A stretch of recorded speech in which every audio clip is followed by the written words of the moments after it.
Assalamualaikum warahmatullahi wabarakatuh. Perkenalkan, nama saya Bangkit Alamsyah dari Prodi Teknik Komputer kelas TK25A dengan NPM 2531615. Di sini saya ingin mengerjakan tugas PAI, yaitu Fikih Munakahat, yaitu dosen pengempu Pak Asnan Siregar MH, dosen pendidikan Islam. Oke, kita mulai. Pernikahan, tujuan pernikahan, rukun nikah, kewajiban suami istri, hikmah menikah, tolak perceraian, idah, rujuk, perkawinan menurut undang-undang. Hubungannya, bos. Oke. Arti dan hukum nikah. Nikah menurut syarat melakukan suatu akad atau perjanjian untuk mengikat diri antara laki dengan wanita untuk menghalalkan hubungan keduanya dengan sukarela dan persetujuan kedua belah pihak dalam rangka mewujudkan rumah tangga yang diridhoi Allah Subhanahu wa taala. Firman Allah Subhanahu wa taala, "Fankihu ma tawaba lakum minan nisa'i matsana wa sulatsa wa rub'aha fa in kiftum ala tadilu fa wahidatan." Surat An-Nisa ayat 3. Artinya, maka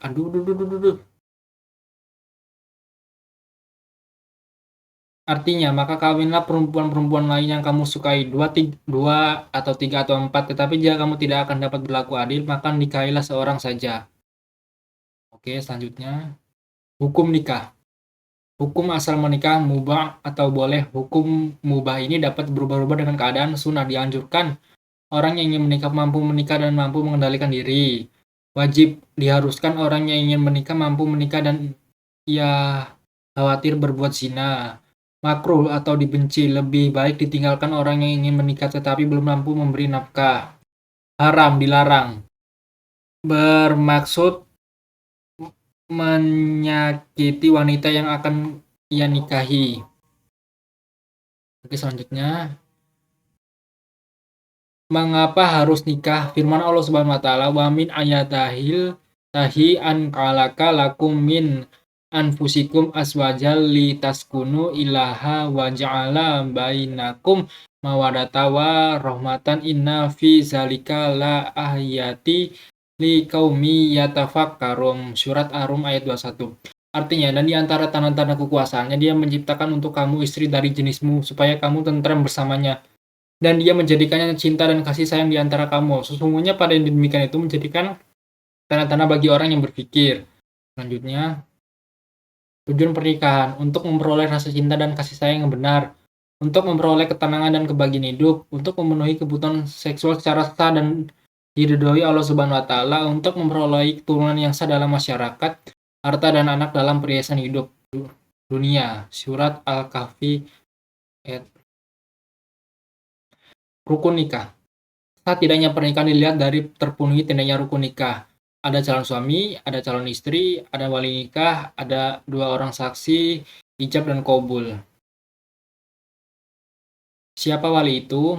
Wali adalah orang yang terdekat mempelai wanita, ayah kandung mempelai wanita, atau kakek dari mempelai perempuan, atau saudara laki-laki yang seibu atau sebapak, saudara laki-laki yang sebapak saja, atau anak laki-laki dari saudara laki seibu sebapak, anak laki-laki dari saudara laki-laki yang sebapak, saudara bapak yang laki-laki atau paman, anak laki-laki pamannya dari pihak bapak.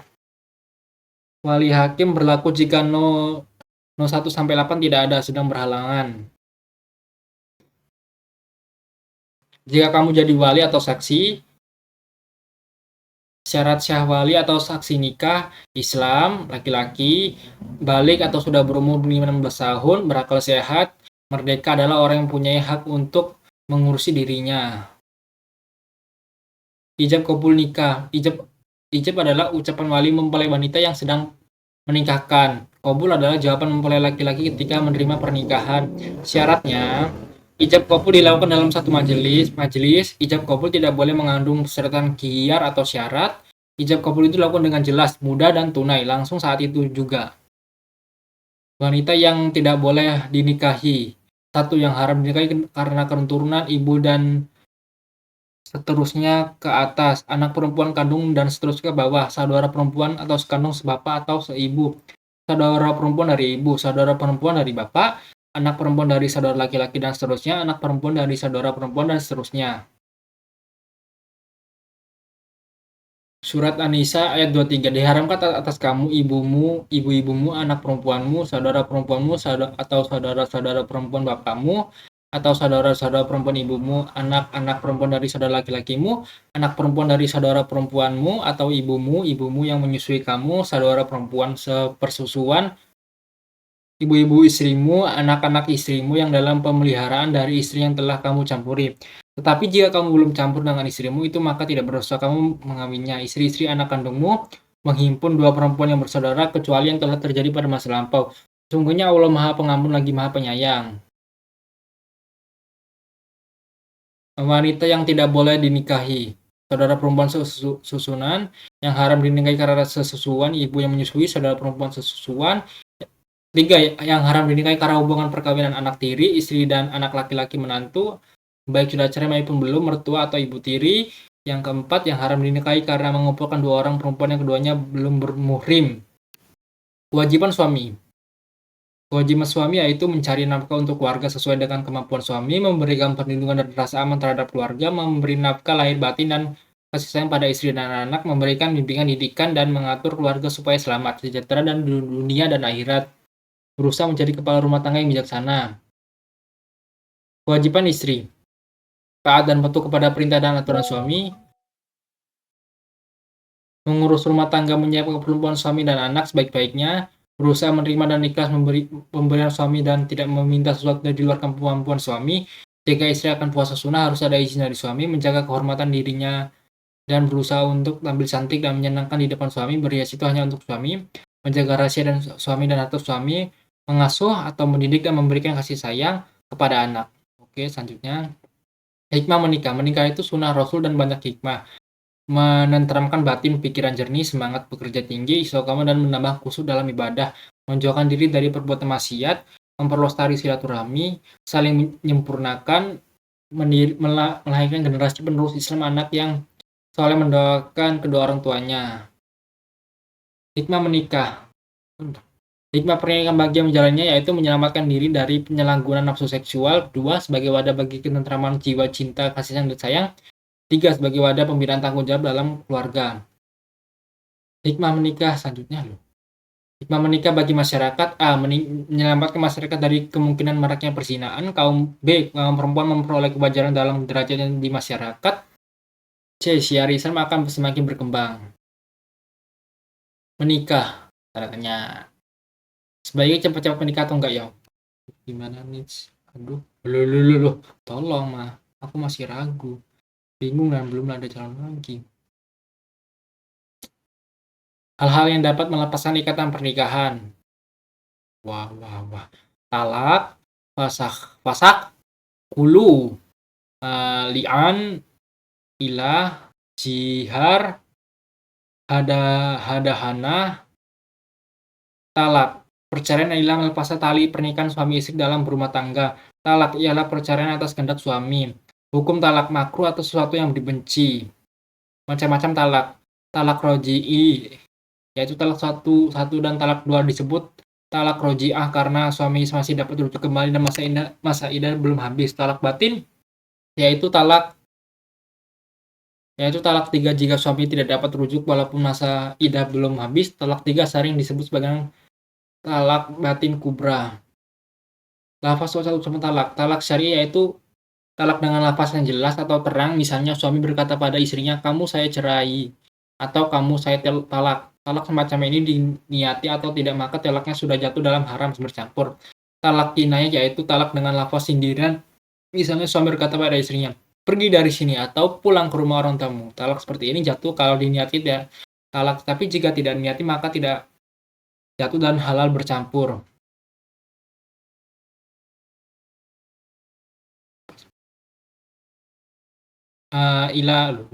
Pencet. Maaf ya teman-teman, kepencet. Tadi kita sampai di mana ya? Oh ini nih. Nah tadi ini ya.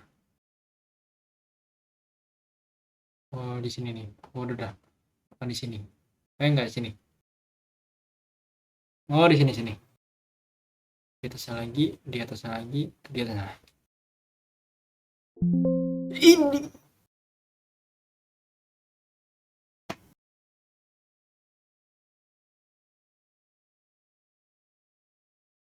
sini.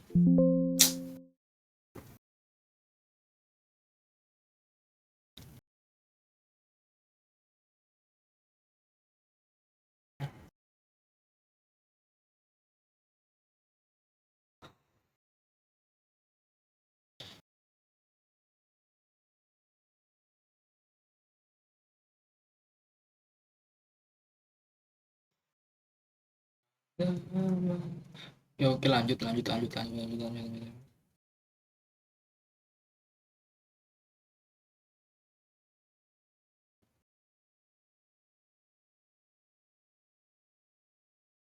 Nah, talak syariah itu tidak dengan lafaz yang jelas atau terang. Misalnya suami berkata pada maaf, nah, ilah, sumpah suami tidak akan mencampuri istri selama 4 bulan atau lebih tidak terbatas. Jika suami kembali pada istri sebelum 4 bulan, ia wajib membayar denda. Tetapi jika sampai 4 bulan suami belum kembali pada istrinya, hakim berhak menyuruh suami memilih dua hal. Satu, membayar denda, lalu kembali baik dengan istrinya. Dua, menceraikan istrinya. Waduh.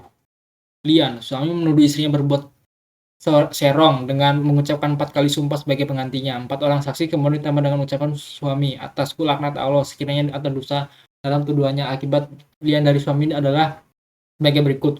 Suami tidak dihukum had menuduh, istri wajib dihukum had zina, suami istri bercerai selamanya. Jika lahir anak itu tidak diakui oleh suami.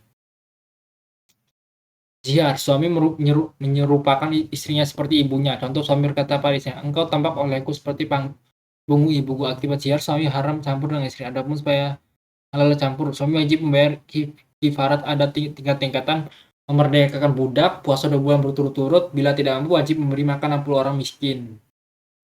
Kulu, perceraian atas kehendak istri. Dengan cara istri memberi uang tebusan pada suami supaya mau menjatuhkan talak pada istri. Kulu atau cerai gugat. Akibat kulu antara lain, kulu boleh dijatuhkan pada waktu istri sedang datang bulan atau suci tapi sudah dicampuri. Suami tidak dapat rujuk walaupun masa iddah belum habis. Fasak, rusaknya ikatan pernikahan karena sebab-sebab tertentu. Perceraian atas kehendak hakim atau tidak yang dijatuhkan oleh hakim pengadilan agama. Sebab-sebab terjadinya fasak antara lain, suami istri ternyata masih muhrim, atau suami gila, suami tidak mampu memberi nafkah, suami pergi atau hilang, hadana, merawat atau mendidik anak-anak yang belum dapat mengurus dirinya sendiri. Jika terjadi perceraian suami istri dan sudah punya anak yang belum mumayyiz, maka istrilah yang berhak merawat anak tersebut sampai ia mengerti. Sedangkan biaya perawatan atau pendidikan ditanggung oleh bapaknya. Kalau anak sudah mengerti, diserahkan kepada yang terbaik yang lebih pantas bapaknya atau ibunya. Oke, selanjutnya, idah. Idah adalah masa menunggu bagi seorang istri atau janda setelah terjadi perceraian. Tujuan masa idah: memberi kesempatan berpikir pada keduanya untuk melanjutkan perceraian atau rujuk, untuk mengetahui keadaan istri atau janda hamil atau tidak. Sebab kalau hamil, masa idahnya diperpanjang sampai dengan kelahirannya anak dan kering darah wiladahnya, darah sehabis melahirkan. Macam-macam masa idah. Bagi istri yang diceraikan suami dalam keadaan hamil, masa idahnya sampai dengan lahirnya anak dan sampai kering dalam wiladahnya. Bagi istri yang ditinggali mati suaminya jika tidak hamil, masa idahnya 4 bulan 10 hari. Bagi istri yang datang bulan masih lancar, masa idahnya 3 kali suci. Bagi istri yang janda atau janda yang sudah tidak datang bulan, masa idahnya 3 bulan. Bagi istri atau janda yang belum pernah dicampuri, mereka tidak punya masa idah. Waduh. Hak istri pada masa idah. Bagi istri atau janda yang talak raja, mereka berhak mendapat tempat pakaian dan nafkah pangan. Bagi istri atau janda yang talak bain, mereka hanya berhak mendapat tinggal. Bagi istri yang ditinggal mati suaminya pada masa idah, mereka tidak mendapat nafkah karena sudah mendapat warisan almarhum suaminya. Begitu pada janda dalam masa idah juga tidak mendapat nafkah. Rujuk. Rujuk adalah kembalinya suami kepada bekas istrinya pada waktu masa idah belum habis. Hukum rujuk mubah boleh dan dapat berubah sesuai dengan keadaan wajib, yaitu bagi suami yang mempunyai istri lebih dari satu dan belum berlaku adil antara istrinya. Sunnah yaitu apabila dengan rujuk keadaan menjadi baik. Makruh yaitu jika dengan rujuk keadaan menjadi buruk. Haram yaitu jika dengan rujuk istri menjadi menderita. Rujuk sana. Hukum rujuk. Istri sudah ada pernah dicampuri, yang dapat dirujuk istri yang derajat talak raji'ah, masa idahnya belum habis. Istri yang dirujuk itu tertentu jika suami menjatuhkan talak pada beberapa istri yang dirujuk hanya satu, maka rujuk tidak sah. lafal rujuk harus dengan lafal yang jelas atau sindiran. Tidak ada paksaan dari pihak suami untuk rujuk. Jazakumullah khoir. Sekian terima kasih saya ucapkan Bangkit Alam Sehat. Sekian saya undur diri. Wassalamualaikum warahmatullahi wabarakatuh.